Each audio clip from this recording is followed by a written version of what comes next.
Porto Velho, meu dengo, desde que eu me entendo, tu és o meu caso de amor. O poeta, ele já cantava essa música. Mas por que eu começo com essa música sobre Porto Velho? Também tem uma música minha do professor Alexandre que a gente diz: eu só vim aqui dizer, Porto Velho, eu te amo. Eu só vim aqui dizer, Porto Velho, eu te amo. Porque nós vamos começar a nossa aula de hoje falando sobre a capital do estado de Rondônia. Capital do território federal do Guaporé, capital do território federal de Rondônia e capital do estado de Rondônia, Porto Velho. Na tela para vocês, porque a aula de hoje vai falar sobre essa cidade. Como surge essa cidade maravilhosa? A relação, e qual é a relação da lendária? Olha aqui, ó, essa vista aérea. Esse aqui é o galpão onde fica a rotunda. Deixa eu voltar para cá para vocês. Coloca aqui a canetinha. Tá vendo aqui, ó, a rotunda aqui, ó. Aqui é o galpão onde fica a oficina. Esse galpão hoje está preparado com os artesanatos para ser um restaurante. Aqui fica o Museu da Estrada de Ferro Madeira Mamoré hoje. O Rio Madeira, aqui em cima é a hidrelétrica de Santo Antônio. Olha aí, para quem não conhece Porto Velho. Aqui é um barco hospital. E aí é o pátio da Estrada de Ferro Madeira Mamoré. Olha aqui o Rio Madeira. Aqui, do outro lado do rio, é a comunidade de São Sebastião. Nós temos toda essa estrutura aqui dentro de Porto Velho.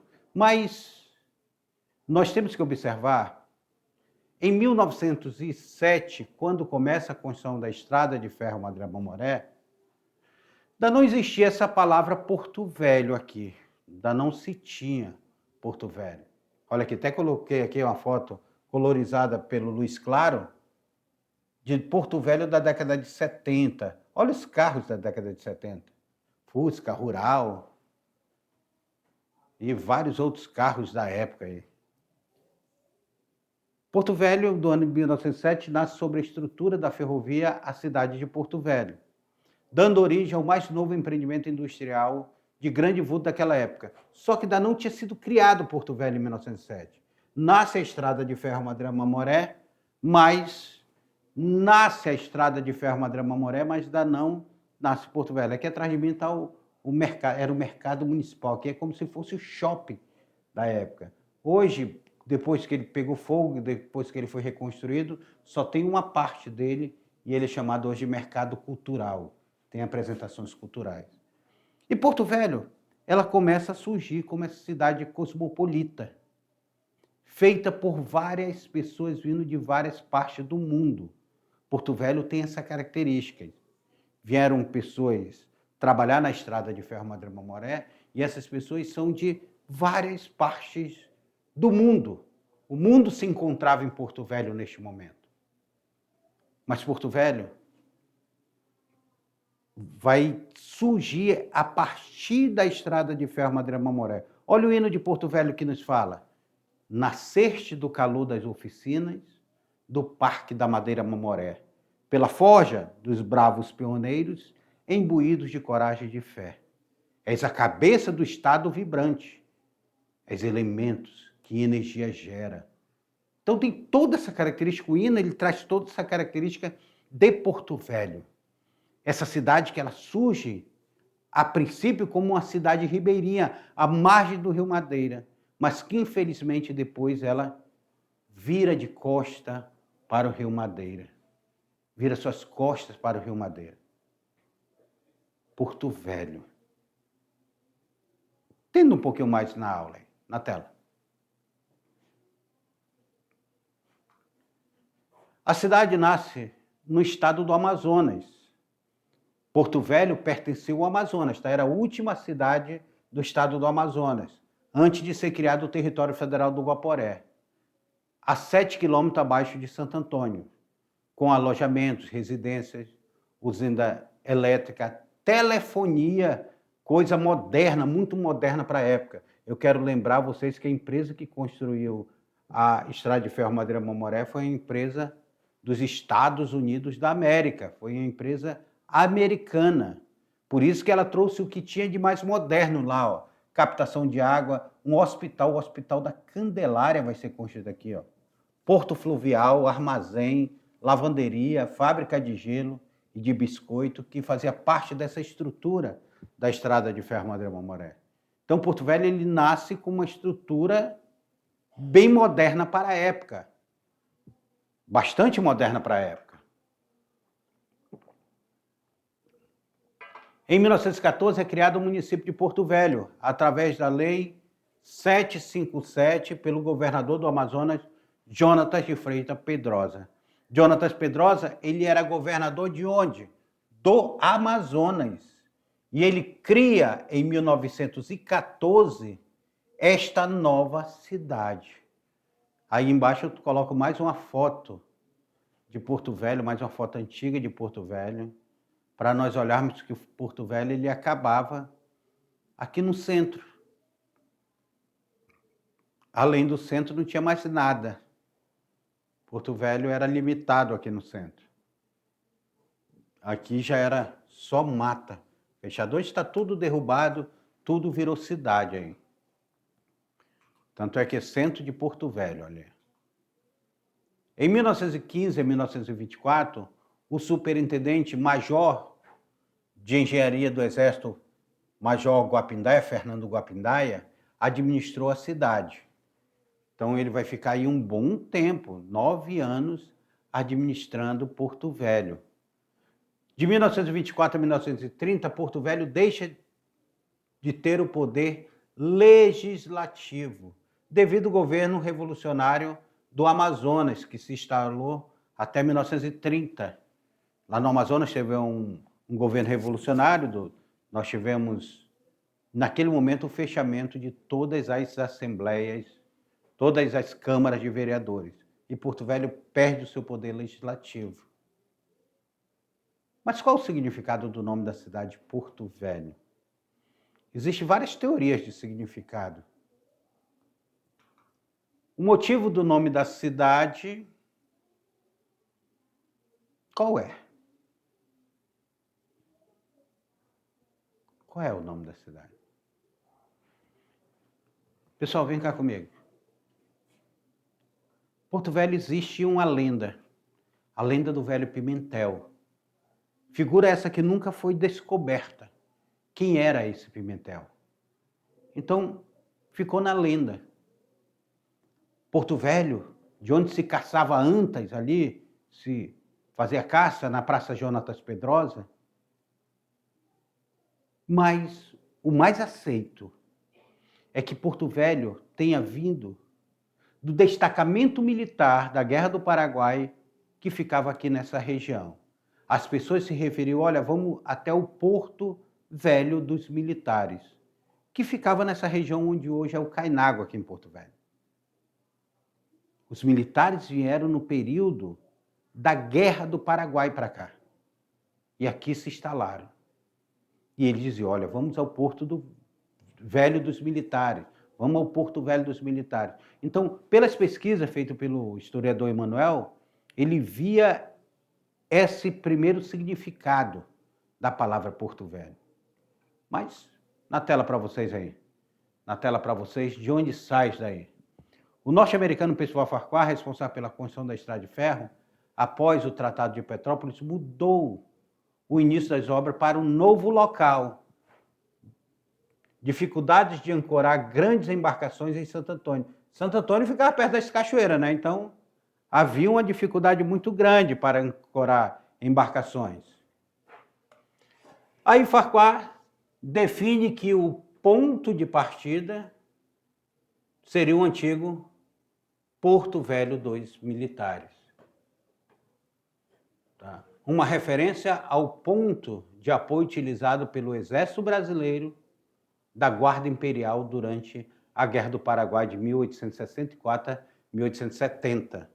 Então aí nós temos a Guarda Nacional, a Guarda Imperial Brasileira aqui. Esse antigo porto, a 7 quilômetros de Santo Antônio, abaixo de Santo Antônio, ficava terras pertencentes ao estado do Amazonas. Eu quero lembrar vocês que Santo Antônio do Rio Madeira pertencia ao Mato Grosso. E aqui ao Amazonas. Onde vai surgir Porto Velho era Amazonas. Por essa razão, a cidade ganhou o nome de Porto Velho. Essa é a explicação mais aceita pelo nome Porto Velho. É claro que nós temos outras suposições lendárias, como a lendária Ponto Velho, devido ao local que costumava caçar Toca da Anta, atual Praça Jonatas Pedrosa. Olha aqui a ladeira, aqui ficava a Avenida Divisória, daqui é a Avenida Presidente Dutra. Para cá pertencia a estrada de ferro, Madeira, Mamoré. Para cá pertencia a Porto Velho. Era a Avenida Divisória essa daí. Dividia a história, a nossa história, em dois. E a Porto Velho, lendária do Pimentel? Será que existiu esse velho Pimentel? Fato nunca comprovado, onde se fixou, aproveitando o antigo porto abandonado para empilhar lenha, que era vendido aos vapores. Então, essa lenda aqui nunca ficou comprovada. Por isso que eu digo, o mais aceito é a do Porto Militar. Porto Velho surge como um dos primeiros bairros da nossa capital. Aqui só para vocês se localizarem, gente. Aqui é o mercado municipal, hoje se chama mercado cultural. Aqui é o Palácio Getúlio Vargas, aonde foi sede do governo, tanto do território quanto do Estado. Aqui foi sede do governo. Hoje, a sede do governo é no Centro Político Administrativo, no CPA. Aqui era o Porto Velho Hotel, que hoje é a Unicentro. Aqui, embaixo, tem os Correios. Aqui seria o Banco da Borracha. Então, nós temos aí vários pontos históricos de Porto Velho. Aqui na esquina, nós temos o Monte Líbano, vai ser a nossa primeira casa de alvenaria ser concluída. E daí, então, um pouco Porto Velho. Porto Velho que se formava neste período. Muito bacana olhar essa foto colorizada. Olha aqui, no cantinho aparece já as 3 caixas d'água. Aparece só uma, né? Na foto só está aparecendo uma. Das 3 caixas d'água. Agora a pergunta de que não quer calar. Essa foto ela foi tirada quando alguém estava chegando de avião aqui em Porto Velho. Estava pousando de avião. E aqui, em frente ao bairro Cairi, era o antigo aeroporto. Então, Porto Velho ele se forma desta maneira. Esses pequenos casebres vão começar a formar uma cidade. O primeiro bairro que nós temos, por algumas pesquisas mais recentes, que nós temos de surgindo, era o Alto do Bode, que era um Barbadian Toes, que era um bairro quase estrito por barbadianos, pelos povos que vieram do Caribe, que nós falávamos na aula passada. Esse bairro dos barbadianos era também chamado de Alto do Bode, porque diziam que os barbadianos não falavam, eles bodejavam. O preconceito contra o povo que vinha falando inglês para cá, e eles não entendiam o que eles falavam. Os barbadianos, eles eram religiosos, eram batistas, ele traz a igreja evangélica para cá. Eles falavam inglês, porque eles eram súditos da coroa inglesa, e vieram trabalhar na estrada de ferro, Madeira, Mamoré. Aí surge também um bairro Triângulo, a Baixa da União, e aí começam a surgir outros bairros aqui em Porto Velho. Bora acompanhar na tela. Olha aí, Porto Velho em 1949, gente. 1949, Porto Velho. Aqui, ó, as 3 caixas d'água, para vocês se situarem. Então, hoje, totalmente diferente desse Porto Velho que surgia neste momento. Mas os prédios, eles já eram prédios imponentes. Já davam imponência esses prédios. Obra do Dossiê Rondônia, o rio que nos une, Educação, Migração e Cultura desta paragem, organizado pelos pesquisadores do IFO, Cleide Beckman, Gilberto Paulino da Silva e Rosa Martins Costa Pereira, tece considerações sobre o espaço de vida no estado de Rondônia, sobretudo Porto Velho e Guajará-Mirim, e suas espacialidades com outras cidades unidas pelas terras e águas amazônicas. A vinda dos familiares dos trabalhadores afro-antilianos, mais conhecidos como barbadianos, mudou a dinâmica do crescimento populacional. Vale salientar que nenhum outro grupo foi permitido buscar familiares, com autorização de acesso ao complexo da Estrada de Ferro Madeira Mamoré, exceção feita aos agentes de alto escalão da administração, que podiam trazer suas esposas e filhos, mas os barbadianos ganhavam esse direito. E esse fenômeno foi um fator primordial para o estabelecimento conjunto de esposas, parentes e outros negros e negras imigrantes afro-antilianos. E no aglomerado de casas que veio se transformar num bairro de Porto Velho, que recebeu o nome de Barbadian Town, mais conhecido como bairro Alto do Bode. Olha aí, o primeiro bairro que os pesquisadores detectaram. Mas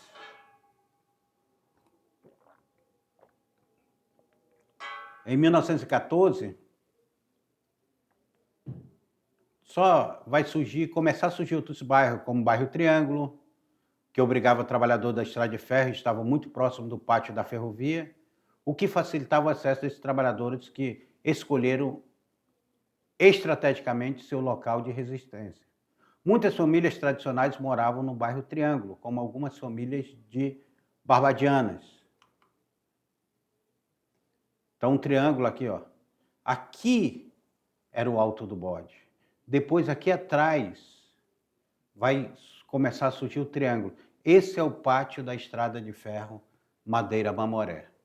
Inicialmente, o bairro era chamado de Morro do Triângulo, pois, assim como o Alto do Bode e Morro do Querosene, tinha suas subidas e baixas, e que é visível ainda hoje na ladeira da escola Frank Delano Roosevelt. Tem uma escola lá que a gente sobe de bike, gente.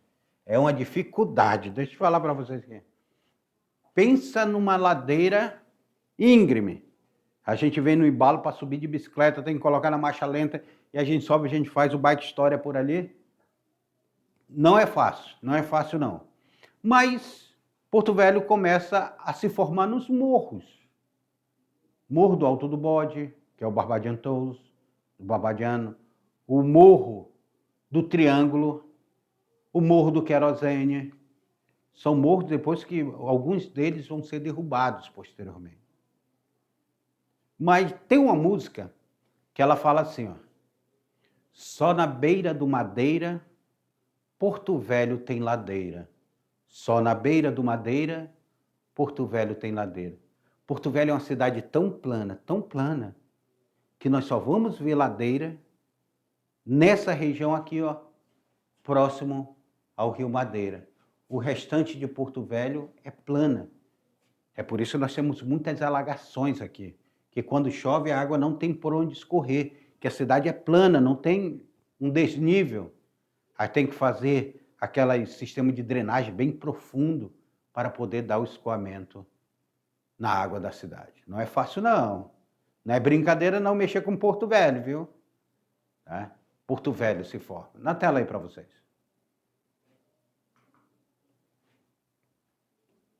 O Caiari. O Caiari surgiu como o primeiro conjunto habitacional do Brasil, criado por Aloysio Ferreira, que nacionalizou a ferrovia Madeira-Mamoré e foi o primeiro governador do território federal do Guaporé. Aloysio Ferreira é uma figura emblemática, gente. Emblemática. Ele que criou o bairro Cairi, o primeiro conjunto habitacional do Brasil é aqui, ó, o bairro Cairi, feito aqui em Porto Velho. Tá? Em Porto Velho foi feito o primeiro conjunto habitacional do Brasil. Mas, olha a minha cidade hoje. Olha Porto Velho hoje à noite. Eu quero lembrar vocês o seguinte. Aloysio Ferreira. Aloysio Ferreira é uma figura emblemática, porque o Aloysio Ferreira, nós vamos ter uma aula sobre ele. O Aloysio Ferreira era um militar que ele vai lutar na Revolução Tenentista, na Revolta Tenentista, e a Revolta Tenentista ela é desfeita. No momento que a Revolta Tenentista é desfeita, ele vai se esconder nos seringais da Amazônia, da família Casara, ali no seringal Laranjeira. Depois ele tem um contato com Rondon, ele passa a ter um contato com Rondon, ele passa para Rondon seus estudos sobre os povos indígenas, e Rondon se interessa muito pelo Aloysio Ferreira. Rondon diz, te entrega que a gente vai conversar. Ele se entrega, Rondon conversa com ele depois, e ele vem para cá, depois que ele cumpre pena, ele foi inocentado também, ele vem para cá para trabalhar na linha telegráfica. A morte do genro do Rondon vai fazer com que Aloysio Ferreira assuma no lugar do genro do Rondon. O Major Amarantes morre, que era o genro do Rondon, Aloysio Ferreira assume o lugar do Major Amarantes. Depois, nós temos em 1930 um golpe dado por Getúlio Vargas. Getúlio Vargas depõe o Washington Luiz do poder e toma o poder para si. Esse golpe que Getúlio Vargas vai dar, ele também pega de volta em 1931, ele pega de volta a concessão da Estrada de Ferro Madeira-Mamoré. Acaba com a concessão da Estrada de Ferro. E quem ele coloca para administrar a Estrada de Ferro? O primeiro brasileiro a administrar a Estrada de Ferro vai ser o Aloysio Ferreira. Aloysio Ferreira depois vai passando, está administrando e tudo, começou em 31, chega lá em 1940, ele descobre que Getúlio Vargas estava fazendo uma visita a Manaus e ele chama Getúlio Vargas para vir a Porto Velho. Getúlio Vargas vem para passar 3 horas, gente.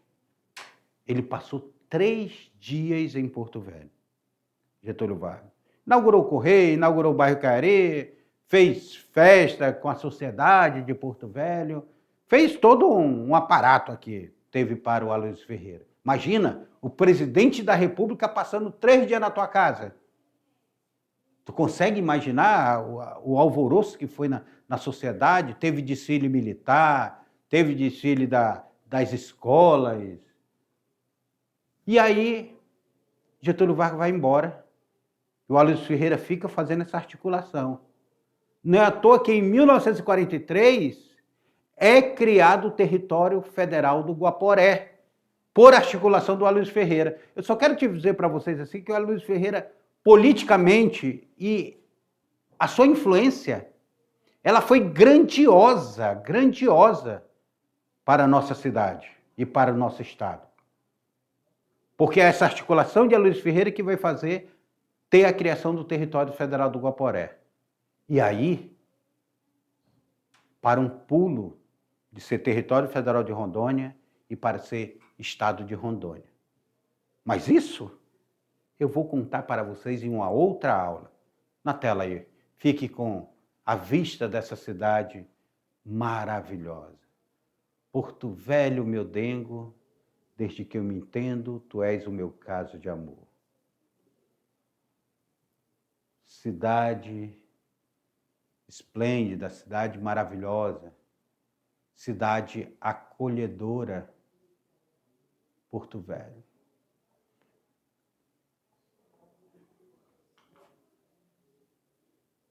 Aloysio Ferreira também, nós vamos ter grupos políticos aqui que vão estar dentro da política aqui, como demais território brasileiro criado em 1943, Amapá, Ponta Porã, Iguaçu, Rio Branco, Roraima. O território federal do Guaporé, hoje Rondônia, possui uma constituição política que é um nível de representação era incompleta na medida em que não previa a existência da maioria da instância legislativa e executiva eleita pelo sistema de representação popular. Ou seja, ninguém elegia governador. Governador, quem nomeava era o presidente da República. Não tinha, nós só tínhamos aqui eleição para deputado federal. E era um território federal, não tinha Assembleia Legislativa ainda aqui. A vida política eleitoral do território nesse período assumia a eleição periódica de deputado federal, que era a única eleição que existia, para a qual deu provimento a Constituição de 46, e do presidente da República. A regulamentação pertinente previa a nomeação do governador do território pelo presidente da República, ou seja, quem governava o governador do território federal do Guaporé era o presidente da República, e os demais cargos da administração territorial, os prefeitos dos dois municípios existentes, porque só existia Porto Velho e Guajará-Mirim, eram de livre nomeação e exoneração do governador. O governador era nomeado pelo presidente da República e ele que escolhia quem seria o prefeito dessas duas cidades. Após o final do Estado Novo termina em 1945, o quadro partidário do território convivia com as tendências tradicionais dinâmicas da época. Assim é que a vida política local ela polarizada em dois grupos. Nós temos, de um lado, os cutubas e nós temos os pele curtas de outro lado. Os cutubas era a elite, que era ligado a Aloysio Ferreira. Já os pele curtas era ligado a Paulo Saldanha, Joaquim Vicente Rondon, ao Renato Medeiros. Ah, tá aqui, ó. Então, nós temos aqui, ó, o Joaquim Vicente Rondon. Aqui, ó. Nós temos aí o Renato Medeiros. Nós temos Paulo Saldanha conversando com o presidente da República, Juscelino Kubitschek. Então, Aloysio Ferreira, líder do Cutuba. Pele curtas eram Joaquim Vicente Rondon, Paulo Saldanha e outros. Dois grupos políticos que brigavam entre si. Brigavam de verdade, tendo até problemas seríssimos. Pessoal, e para finalizar nossa aula de hoje, eu trouxe, após 1964, segundo a palavra de José de Macedo em sua coluna Rio, Adjacência, ocorreu o quê? O que ocorreu? Depois aponte o celular para esse QR Code aqui. Quem tiver celular, professor, aponte e passe para os alunos. Ou em casa, quando vocês tiverem aqui esse material. Aloysio, Rondon e Renato Medeiros, aqui é Joaquim Vicente Rondon, tá? É o sobrinho do Marechal Rondon, que foi governador também aqui do território federal do Guaporé. Todos eles abandonaram seus liderados, que por falta de chefia entregaram o território de Rondônia ao arbítrio dos presidentes da República e dos ministros do interior, que transformavam Rondônia em uma verdadeira capitania hereditária, que entregavam a seus amigos ou compadres a administração.